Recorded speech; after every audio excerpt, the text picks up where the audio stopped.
नमस्कार, आप देख रहे हैं नजर टुडे और आपके साथ मैं हूं कीर्तिका त्यागी। इस वक्त संसद काफी ज्यादा सुर्खियों में है। वो सुर्खियों में क्यों है, आइए हम आपको आज उसका पूरा विश्लेषण करेंगे।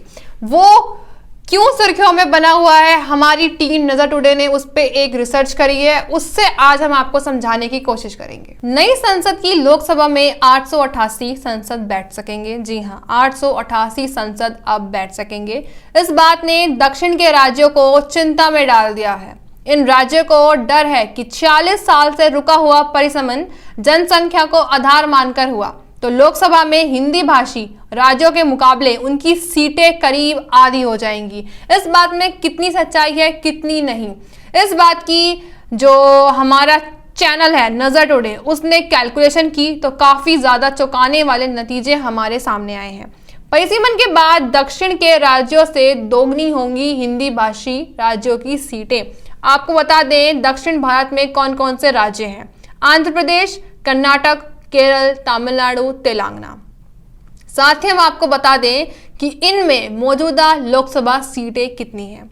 आंध्र प्रदेश में 25 सीटें, कर्नाटक में 28 सीटें, केरल में 20 सीटें, तमिलनाडु में 39 सीटें, तेलंगाना में 17 सीटें, जो कि कुल मिलाकर 129 सीटें बैठ रही हैं।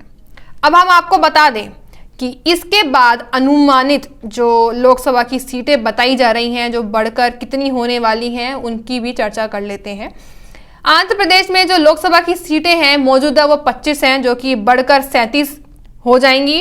करीबन उनमें 12 सीटों का बढ़ोत हुई है। आपको बता दें कि इनका जो टोटल परसेंटेज बैठ रहा है वो 48% बैठ रहा है। कर्नाटक में 28 सीटें मौजूदा हैं हमारे लोकसभा में, जो कि अनुमान के हिसाब से 45 सीटें में बढ़ोतरी हुई है, जो कि बढ़कर 17 सीटें इसमें जुड़ गई हैं। कुल मिलाकर इसकी जो परसेंटेज बैठ रही है वो 60% बैठ रही है। और केरल की अगर हम बात करें तो जो हमारे पास मौजूदा सीट है लोकसभा की वो 20 हैं, जो कि बढ़कर 24 हो गई हैं।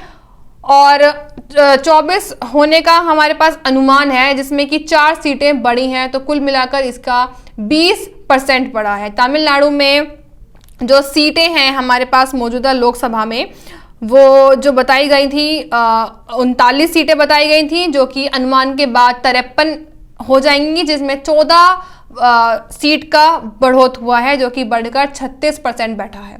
तेलंगाना की अगर हम बात करें तो वहाँ 17 सीटें हैं हमारे लोकसभा में, जो कि बढ़ने का अनुमान 25 है, जो कि बढ़कर 8 सीट में हम बता सकते हैं कि 8 सीटें वहाँ बढ़ सकती हैं, जो कि परसेंटेज क्राइटेरिया वहाँ पे जो है हमारा 47 हो जाएगा। तो कुल मिलाकर अगर हम अपनी टोटल परसेंटेज की बात करें तो 42.6% हमारी सीटों का बैठा है। और अगर हम अनुमानित अपनी लोकसभा सीटों की बात करें तो 184 सीटें बैठ रही हैं, जिनमें करीब 55 सीटें बढ़ती हुई नजर आ रही हैं। और हमारी लोकसभा की सीटें कुल 129 हैं। अगर हम बात करें उत्तरी भारत की, तो जिसमें हमारे जो राज्य हैं वो बताए जा रहे हैं उत्तर प्रदेश, राजस्थान, मध्य प्रदेश, बिहार, झारखंड, हरियाणा, छत्तीसगढ़, दिल्ली।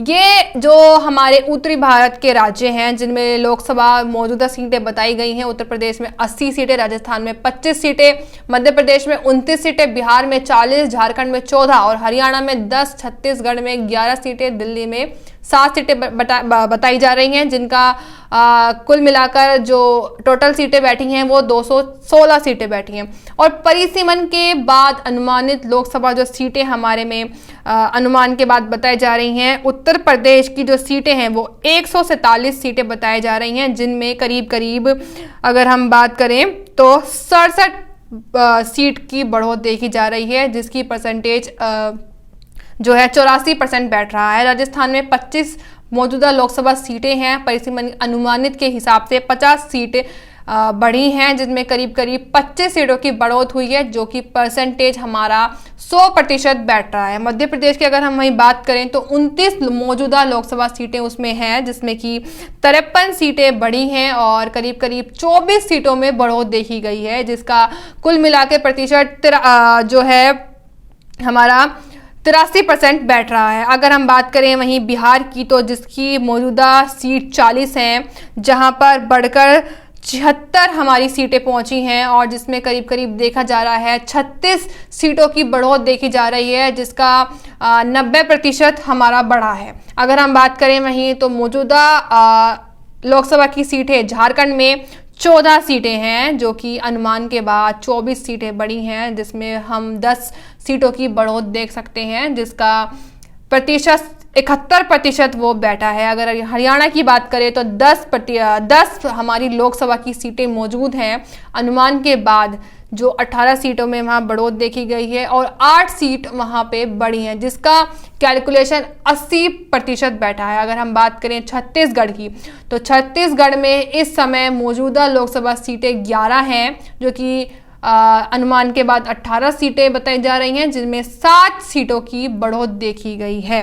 तो जहां की अगर हम बात करें तो उसमें बढ़कर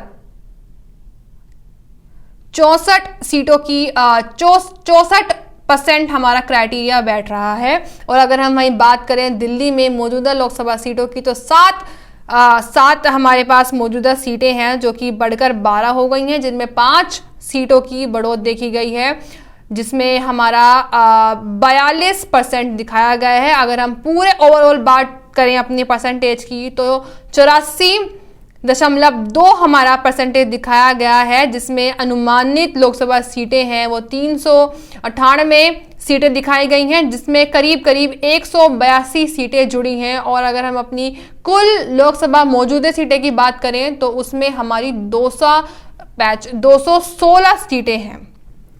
हमने ये कैलकुलेशन कैसे किया उसे 3 पॉइंट्स में हम आपको समझाने का प्रयास करते हैं। आखिरी बार